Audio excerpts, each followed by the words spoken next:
Assalamualaikum warahmatullahi wabarakatuh.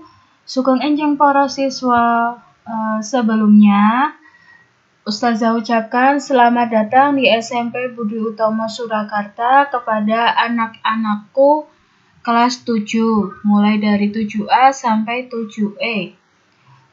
Untuk kali ini, Ustazah akan memperkenalkan diri terlebih dahulu. Nama Ustazah Aulia Nurfadilah. Biasanya di SMP Budi Utomo, Ustazah dipanggil Ustazah Aulia. Ustazah bergabung di SMP Budi Utomo Surakarta sejak tahun 2017. Di sini, Ustazah mengampu mata pelajaran Bahasa Jawa kelas 7, 8, dan 9, serta diamanati menjadi wali kelas 8A. Ustazah berasal dari kota Surakarta. Untuk pertemuan kali ini, Ustazah akan menyampaikan kontrak belajar selama daring di SMP Budi Utomo, terutama pelajaran Bahasa Jawa, dan Ustazah akan menyampaikan materi apa saja selama 1 semester di kelas 7, serta nanti Ustazah akan menyinggung sedikit tentang bab pertama yang akan kita pelajari di minggu berikutnya. Langsung saja, kontrak belajar daring Bahasa Jawa. Yang pertama, saat pembelajaran berlangsung, siswa diwajibkan untuk memakai seragam lengkap, sopan, dan rapi dengan suasana yang kondusif pada saat KBM berlangsung. Untuk pelajaran Bahasa Jawa sendiri, insya Allah nanti setiap hari Senin pukul 10 sampai 11.30. Jadi di sini poinnya, kalau kalian di rumah masih selama daring, tidak usah pakai seragam, tetapi tetap memakai baju yang sopan dan rapi, tidak boleh memakai kaos. Walaupun Ustazah di sini tidak tahu pakaian apa yang kalian pakai di rumah, tetapi Ustazah minta amal solehnya setiap kalian mengikuti pelajaran apapun itu dari Ustadz atau Ustazahnya, dibiasakan memakai pakaian yang sopan dan rapi. Yang kedua, dalam proses pembelajaran, siswa harus sungguh-sungguh dalam memperhatikan materi yang disampaikan secara disiplin, mandiri, dan jujur, serta dalam pengawasan orang tua atau keluarga. Maksudnya disiplin, mandiri, dan jujur di sini adalah kalian harus mengikuti setiap pelajaran yang ada selama di jam pelajaran atau selama jam sekolah berlangsung. Nanti kalau memang tidak bisa mengikuti dikarenakan suatu hal yang mendesak atau kalian sedang sakit yang benar-benar tidak bisa mengikuti pelajaran secara daring, dibiasakan bisa WA ke wali kelasnya. Jadi nanti wali kelas menyampaikan ke Ustazah.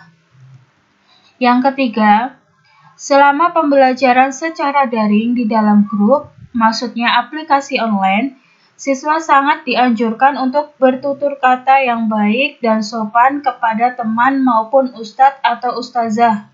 Nah, ini yang masih sering dilakukan atau yang masih sering terlupakan oleh anak-anak. Dibiasakan kalau kalian setiap WA ustadz atau ustazahnya itu menyebutkan nama dan kelas terlebih dahulu. Karena tidak mungkin semua ustadz atau ustazahnya menyimpan nomor kalian. Jadi dibiasakan menyebutkan identitas terlebih dahulu, kemudian kelas, baru menyampaikan apa yang akan disampaikan. Jadi jangan sampai kalian WA ke ustadz atau ustazahnya langsung menyampaikan maksud kalian apa untuk WA. Itu namanya tidak sopan. Jadi dibiasakan sekali lagi menyebutkan nama dan kelas terlebih dahulu. Paham nggih? Yang nomor 4, siswa harus mengumpulkan setiap tugas dengan tepat waktu atau sesuai kesepakatan yang ada. Walaupun kalian sekolah di sekolah jamaah, tetapi jangan sampai menyepelekan antara pelajaran satu dengan pelajaran yang lainnya. Jika memang ada tugas, amal soleh dikerjakan tepat waktu dan dikumpulkan sesuai dengan kesepakatan kepada ustadz atau ustazahnya. Jangan sampai kalian di WA wali kelas untuk tagihan tugas. Jadi setiap tugas atau setiap ada pembelajaran diikuti dengan baik. Yang poin kelima atau poin yang terakhir, siswa harus aktif di dalam proses kegiatan belajar mengajar, maksudnya KBM. Nah, dari poin 1 sampai poin 4 ini, yang dimaksud poin 5 ini adalah kalian itu harus aktif. Jika masih jam sekolah, kalian sebisa mungkin mengikutinya tepat waktu. Kemudian jika ada presensi, harus absensi terlebih dahulu di kolom deskripsi. Kemudian mengikuti pelajaran dengan baik.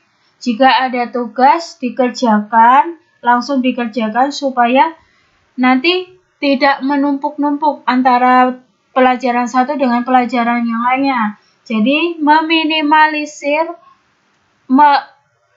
terjadinya penumpukan tugas biar kalian nyaman dan enak dalam mengerjakan tugasnya.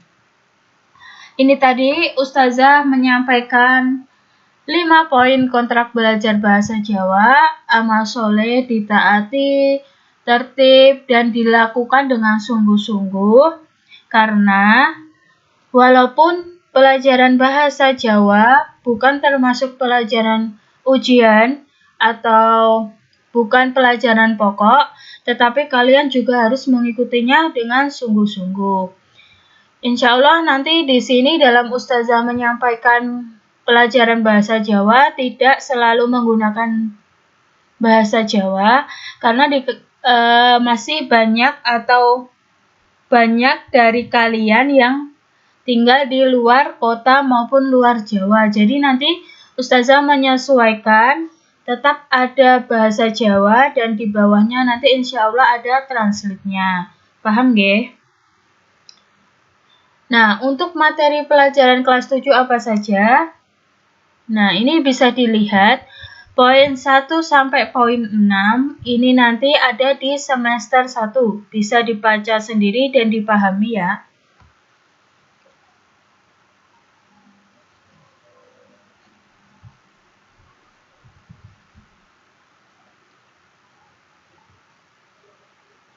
Sudah? Karena dalam masa pandemi kali ini dari dinas menyarankan materi yang poin 6 tadi harus diringkas.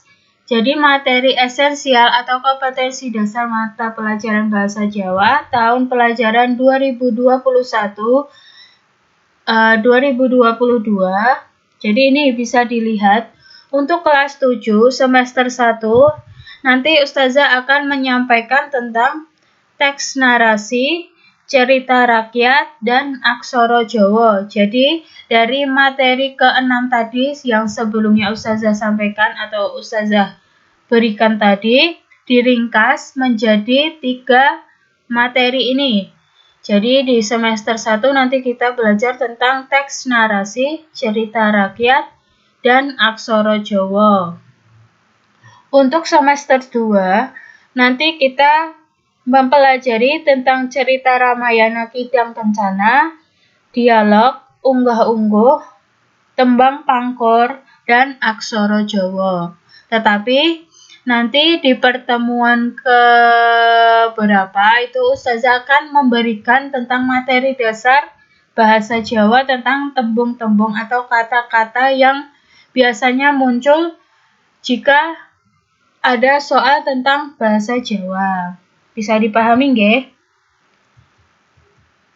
Nah, Untuk buku acuan atau buku bahasa Jawa, kita pakai pedoman dari Marsudi, Basa lan Sastra Jawa, kurikulum 13, penerbitnya Erlangga. Terus untuk KKM Bahasa Jawa sendiri itu 72. Jadi KKM itu kriteria ketuntasan minimal. Jadi nilai kalian itu harus melebihi dari 72. Untuk penilaian sendiri, nanti ada 3 aspek penilaian. Yang pertama, penilaian harian meliputi tugas dan ulangan harian. Yang kedua, penilaian tengah semester atau PTS. Dan yang ketiga, penilaian akhir semester atau PAS. Tetapi nanti kalau ulangan PTS itu nilainya murni. Jadi kalau kalian mendapat nilai 20, nanti di rapot juga tetap 20. Tetapi untuk bedanya PTS dengan PAS, kalau tadi PTS itu nilai murni, kalau PAS itu kumulatif dari nilai tugas-tugas kalian sama nilai PTS dan ditambah nilai akhir semester. Jadi nanti kalau PTS jangan kaget kalau nilai kalian memang jelek atau kurang dari KKM itu karena pekerjaan kalian itu murni, tapi Ustazah berharap nilai kalian bisa di atas KKM. Untuk kontrak belajar dan materi yang akan Ustazah sampaikan selama 1 semester ini udah selesai. Kemudian Ustazah akan menyinggung sedikit tentang materi yang pertama yang akan Ustazah sampaikan di pertemuan selanjutnya atau pertemuan minggu depan, yaitu adalah teks narasi tentang peristiwa atau kejadian.